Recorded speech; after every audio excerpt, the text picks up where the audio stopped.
Penjelasan mengenai pemikiran Karl Marx sebagai landasan teoritis bagi pemikiran komunis di Cina. Karl Marx adalah seorang tokoh komunis yang pemikirannya menjadi landasan teoritis bagi pemikiran komunis di Cina. Pemikiran Karl Marx dilandasi oleh analisanya mengenai kerja, dan ia mencetuskan teori nilai tambah yang menyatakan bahwa manusia bisa menghasilkan nilai yang lebih tinggi daripada apa yang dia butuhkan. Selain itu, Marx juga memperjuangkan hak-hak kaum buruh dan menentang sistem kapitalis.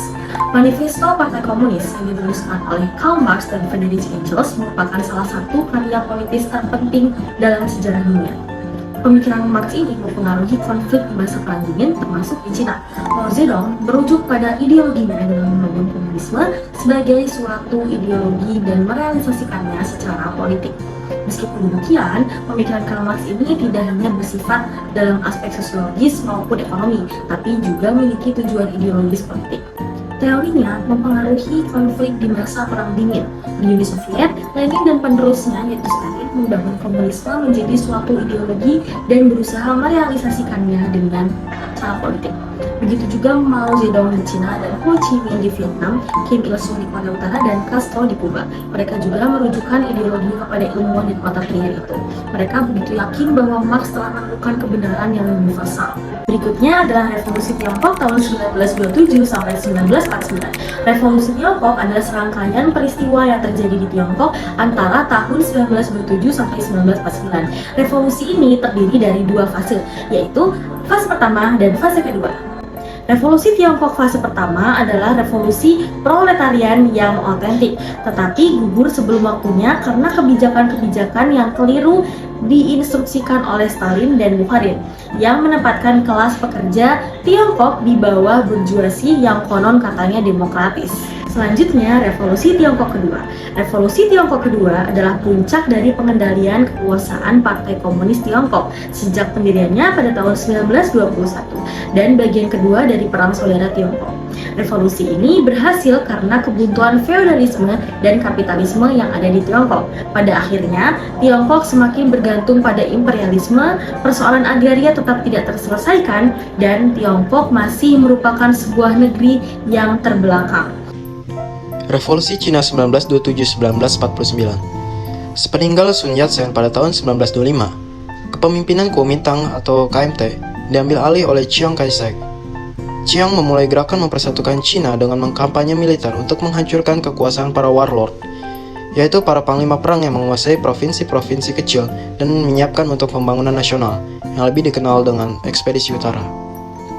Dalam upaya menaklukkan para warlord, pasukan Kuomintang bekerja sama dengan Partai Komunis Cina atau PKC. Rencana operasi militer ekspedisi ini dibantu oleh penasihat militer Komunis Internasional. Ekspedisi ini bertujuan untuk merebut dua kota besar yaitu Nanking dan Shanghai. Di samping kekuatan militer, mereka memulai gerakannya dengan mempengaruhi serta menggalang kaum buruh dan tani setempat untuk menjadi pendukungnya. Dalam waktu singkat, berbagai kota besar di tepi sungai Yangtze berhasil direbut. PKC menduduki Hangzhou dan Wuhan, diikuti golongan sayap kiri Kuomintang. Chiang Kai-shek juga berhasil merebut berbagai kota besar di sebelah timur, di antaranya Nanking, yang selanjutnya dijadikan markas besarnya. Semenjak itu, nasionalis Cina seolah-olah mempunyai dua ibu kota, yaitu Wuhan, yang didominasi sayap kiri, dan Nanking, yang didominasi sayap kanan. Namun, Chiang sendiri tidak menginginkan adanya saingan kekuatan dalam sistem penguasaan tunggal yang ia ciptakan. Di samping usahanya untuk melawan agresi dari luar, yaitu Jepang, Chiang Kai-shek juga waspada terhadap PKC. Kecurigaan Chiang Kai-shek menjadi kenyataan ketika pasukan buruh dan tani dari PKC selama masa ekspedisi utara melakukan pemberontakan-pemberontakan di daerah pedesaan dalam usaha meraih kekuasaan dengan tujuan menciptakan kekuatan revolusioner baru. PKC memberontak terhadap pemerintah daerah kota Nanchang. Namun, usaha pemberontakan tersebut mengalami kegagalan karena pasukan Chiang Kai-shek berhasil menumpas pemberontakan tersebut dengan keunggulan senjata dan kemampuan bertempur yang dimilikinya atas pasukan buruh dan tani. Akibatnya, adalah terjadi peristiwa yang disebut dengan The White Terror, yaitu pembunuhan massal atau pembersihan terhadap kaum komunis yang dilakukan oleh Kuomintang. Kegagalan yang dialami PKC tersebut tidak dengan mudah mematahkan perjuangan yang dilakukan PKC. Dalam rangka mewujudkan negara komunis, PKC menganggap peristiwa tersebut sebagai kelahiran dari Tentara Merah. Sejak kekalahan itu, PKC bergerak di bawah tanah kembali. Dari pengalaman pahit tersebut, Mao Zedong dan Zhu De kemudian meluncurkan strategi perang gerilya dengan pedesaan sebagai base camp-nya. Mao Zedong terus menghimpun kekuatan dan massa untuk pergerakan melawan KMT. Namun, kekuatan pasukan Tentara Merah pada saat itu bukanlah lawan yang tangguh bagi pasukan Kuomintang. Serangan demi serangan dilancarkan oleh Chiang Kai-shek kepada komunis di pegunungan Jinggang. Pihak komunis terpaksa melarikan diri dari kepungan tentara KMT untuk menghindari jumlah korban yang semakin banyak. Mao dan para pengikutnya yang selamat melakukan perjalanan ke arah barat, lalu ke utara melalui daerah pegunungan dan pedesaan yang medannya sulit dijangkau oleh tank, artileri, dan pesawat terbang pihak Kuomintang. Perjalanan yang memakan waktu sekitar 1 tahun tersebut kemudian dikenal dengan istilah Long March. Perang Cina-Jepang kedua terjadi pada tahun 1937. Sejak tahun 1931, tentara Kekaisaran Jepang sudah menduduki wilayah Manchuria. Lalu pada 1937, Nanking, yaitu ibu kota nasionalis Cina, juga jatuh ke tangan Jepang. Serangan demi serangan diluncurkan oleh Jepang untuk menguasai Cina. Jiang Shuiliang, yang merupakan panglima perang di Manchuria, memutuskan menculik Chiang Kai-shek dan mendesak Chiang untuk bertindak atas serangan Jepang ke Cina. Hasilnya muncul Front Pemerintah Nasional dengan PKC dalam Front Persatuan Nasional Kedua untuk menghadapi agresi militer Jepang. Walaupun KMT meragukan PKC, dan PKC yang menolak berada di bawah pengaruh KMT. Perang Saudara dan kemenangan komunis 1945-1949. Setelah Perang Cina-Jepang berakhir pada tahun 1945 dengan kekalahan Jepang dalam Perang Dunia II, pertikaian antara PKC dengan Kuomintang kembali memanas. Setelah kekalahan Jepang, KMT dan segenap jajarannya mengambil alih kedudukan tentara Jepang di seluruh pelosok wilayah Cina. Sementara PKC mengeluarkan perintah agar sebagian tentara merah memasuki Manchuria dengan bantuan Uni Soviet. Melihat hal itu, Amerika Serikat melibatkan diri dalam perang dengan memberikan pendanaan dan bantuan militer. Namun di sisi lain, Amerika Serikat berusaha mendamaikan kedua belah pihak dengan mengadakan perundingan. Salah satu yang direncanakan adalah pelaksanaan peleburan tentara kedua belah pihak menjadi satu.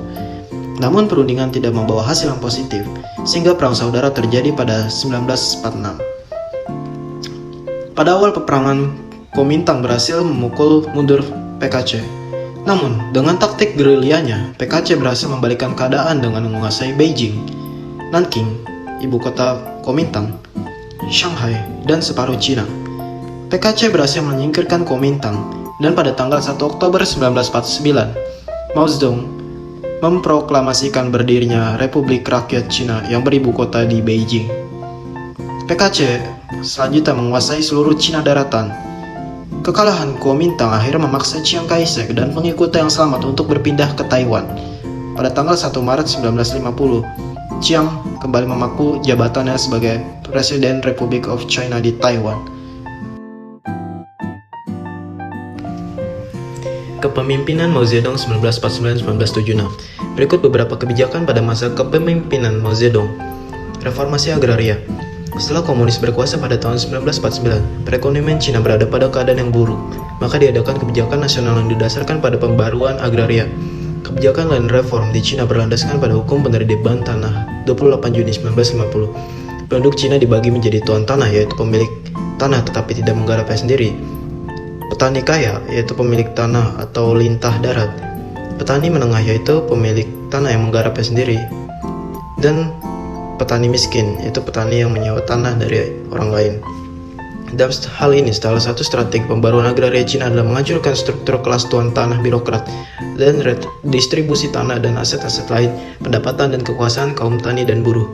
Dalam realitas, kebijakan ini membangkitkan sisi keserakahan para petani yang tidak memiliki sawah, mendorong mereka untuk merampas dan menyerang para petani yang memiliki lahan pertanian.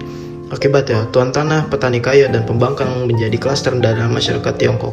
Partai sendiri pun tidak serta-merta melarang aksi tersebut, bahkan cenderung mendukung penuh apa yang dilakukan oleh kader-kader komunis Cina.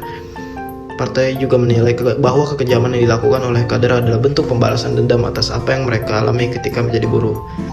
Gerakan 3 Anti dan 5 Anti. Pada akhir tahun 1951, dilaksanakan kampanye atau Gerakan 3 Anti. Gerakan 3 Anti Sanfan, yaitu anti pencurian, pemborosan, dan anti pemberontakan. Pada bulan Juni 1952, diberlakukan Gerakan 5 Anti Wufan, ditujukan kepada golongan masyarakat yang lebih luas, terutama kaum kapitalis.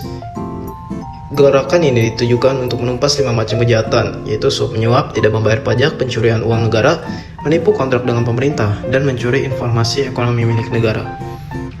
Sentralisasi pajak. Pada tahun 1950, pemerintah menetapkan bahwa pajak pertanian, pajak komoditi, dan berbagai macam pajak industri dan komersial harus diserahkan kepada pusat. Dengan demikian, pemerintah daerah tidak lagi diberi kekuasaan untuk mengeluarkan pendapatan yang diperoleh dari pajak. Nasionalisasi perusahaan. Pada bulan Juli 1955, Mao memerintahkan dipercepatnya pembukaan lahan pertanian kolektif, dan bulan November mengumumkan bahwa semua industri dan perdagangan yang selama ini ditangani swasta harus dinasionalisasi. Gerakan lompatan besar ke depan. Slogan lompatan besar ke depan adalah kemandirian pembangunan bersama industri dan pertanian. Pada tahun 1958 diadakan perlombaan antar kelompok pertanian di Cina. Yang berpenghasilan paling besar dianggap sebagai komunis teladan. Akibatnya setiap kelompok bersumpah untuk menghasilkan panen melebihi hasil ketetapan. Dan pada panen berikutnya mereka mengumumkan hasil yang lebih. Pada langkah ini sebenarnya angka palsu. Akibatnya PKC menganggap bahwa persediaan gandum dan beras telah melebihi batas, sehingga ke depan Cina harus mengedepankan produksi lainnya. Mao juga mengeluarkan kebijakan untuk membasmi hama, yaitu burung. Akibatnya ekosistem terganggu dan terjadi ledakan populasi serangga yang mengakibatkan gagal panen. Sepanjang tahun 1958 sampai 1961 tidak kurang dari 30 juta orang petani meninggal karena kelaparan. Revolusi kebudayaan. Pada 1966, tema-tema kesenian dan sejarah banyak digunakan untuk mengemukakan sindiran-sindiran terhadap pemerintah dan Mao. Gerakan revolusi kebudayaan itu secara langsung mengenai isi, seni, literatur, dan drama dengan menekankan bahwa ekspresi kebudayaan harus menghormati nilai-nilai kebangsaan dan proletar dalam masyarakat sosialis, menentang musuh-musuh kelas asing, dan menolak nilai-nilai tradisional Cina. Tujuan revolusi kebudayaan tersebut adalah untuk memelihara ideologi komunisme, budaya, dan adat kebiasaan proletariat. Komunisme merupakan satu-satunya kekuatan yang meliputi keseluruhan, mengontrol penuh atas seluruh wilayah, tidak hanya tubuh tetapi juga pikiran. Revolusi kebudayaan memaksa pemujaan sepenuhnya terhadap Partai Komunis dan Mao Zedong. Oleh karena itu, unsur-unsur revisionis harus dihilangkan dan dibersihkan dalam PKC. Tradisi dan budaya harus dihilangkan seperti ajaran Konfusianisme dan adat lama lainnya. Sejak itu nilai-nilai komunis Cina diterapkan pada pemimpin-pemimpin Cina pengganti Mao. Mao tutup usia pada tahun 1976 dan digantikan oleh Deng Xiaoping. Reformasi Deng Xiaoping. Reformasi ekonomi Deng Xiaoping adalah serangkaian kebijakan ekonomi yang diluncurkan oleh Deng Xiaoping, pemimpin Tiongkok pada tahun 1978. Kebijakan-kebijakan ini bertujuan untuk mengubah ekonomi Tiongkok dari sistem perencanaan sentral menjadi sistem ekonomi pasar sosialis. Reformasi ekonomi Deng Xiaoping memiliki 3 tujuan utama, yaitu meningkatkan produktivitas dan efisiensi ekonomi, meningkatkan standar hidup masyarakat, dan meningkatkan peran Tiongkok di dunia internasional. Reformasi ekonomi Deng Xiaoping berhasil mencapai tujuan-tujuannya. Tiongkok mengalami pertumbuhan ekonomi yang pesat selama periode reformasi dengan rata-rata pertumbuhan tahunan sebesar 9,6%. Hal ini menjadikan Tiongkok sebagai salah satu ekonomi terbesar di dunia. Reformasi ekonomi Deng Xiaoping juga berdampak signifikan pada kehidupan masyarakat Tiongkok. Standar hidup masyarakat Tiongkok meningkat secara signifikan dengan tingkat kemiskinan menurun secara drastis. Selain itu, Tiongkok juga menjadi negara yang lebih terbuka dan global. Beberapa kebijakan utama dari reformasi ekonomi Deng Xiaoping diantaranya privatisasi pertanian. Sistem komunal rakyat yang diberlakukan oleh Mao Zedong dihapuskan dan petani diberi kebebasan untuk mengelola tanah mereka sendiri. Deregulasi ekonomi. Pemerintah Tiongkok mengurangi kontrolnya terhadap perekonomian dan memberikan kebebasan yang lebih besar kepada perusahaan swasta. Liberalisasi perdagangan. Tiongkok membuka diri terhadap perdagangan internasional dan bergabung dengan Organisasi Perdagangan Dunia atau WTO pada tahun 2001. Reformasi ekonomi Deng Xiaoping merupakan salah satu peristiwa penting dalam sejarah Tiongkok. Kebijakan-kebijakan ini telah mengubah Tiongkok dari negara miskin menjadi salah satu kekuatan ekonomi utama di dunia. Transisi menuju sosialisme dengan karakteristik Tiongkok. Transisi menuju sosialisme ekonomi dengan karakteristik Tiongkok adalah proses yang ditandai dengan berbagai perubahan, baik di bidang ekonomi, politik, maupun sosial. Di bidang ekonomi, Tiongkok terus mengembangkan ekonomi pasar sosialis. Pemerintah Tiongkok tetap mempertahankan kepemilikan negara atas jumlah industri strategis, tetapi juga memberikan kebebasan yang lebih besar kepada perusahaan swasta. Tiongkok juga telah menjadi salah satu ekonomi terbesar di dunia dengan PDB nominal sebesar 17,7 triliun US dollar pada tahun 2023. Di bidang politik, Tiongkok tetap mempertahankan sistem pemerintahan satu partai di bawah kepemimpinan Partai Komunis Tiongkok atau CPC atau The Communist Party of China. Namun, CPC telah melakukan reformasi untuk meningkatkan transparansi dan akuntabilitas pemerintahan. Tiongkok juga telah meningkatkan peran rakyat dalam proses politik melalui berbagai mekanisme seperti pemilihan umum lokal dan survei publik. Di bidang sosial, Tiongkok telah mengalami perubahan yang signifikan. Standar hidup masyarakat Tiongkok meningkat secara signifikan dengan tingkat kemiskinan menurun secara drastis. Berikut ini beberapa langkah yang telah dilakukan oleh Tiongkok dalam transisi menuju sosialisme dengan karakteristik Tiongkok. Pengembangan ekonomi pasar sosialis, reformasi politik, peningkatan standar hidup masyarakat, dan peningkatan keterbukaan dan globalisasi. Transisi menuju sosialisme dengan karakteristik Tiongkok masih terus berlangsung. Proses ini tentu saja akan menghadapi berbagai tantangan dan peluang. Namun, Tiongkok telah menunjukkan komitmennya untuk melanjutkan transisi ini dan telah mencapai kemajuan pada penerapan komunisme era Xi Jinping. Xi Jinping yang menjadi Sekretaris Jenderal Partai Komunis Tiongkok pada tahun 2012 dan Presiden Republik Rakyat Tiongkok pada tahun 2013 telah menerapkan kebijakan-kebijakan yang lebih otoriter dan bersifat komunis daripada para pendahulunya. Kebijakan-kebijakan ini kemudian digambarkan sebagai restorasi komunisme atau reformasi Xi Jinping.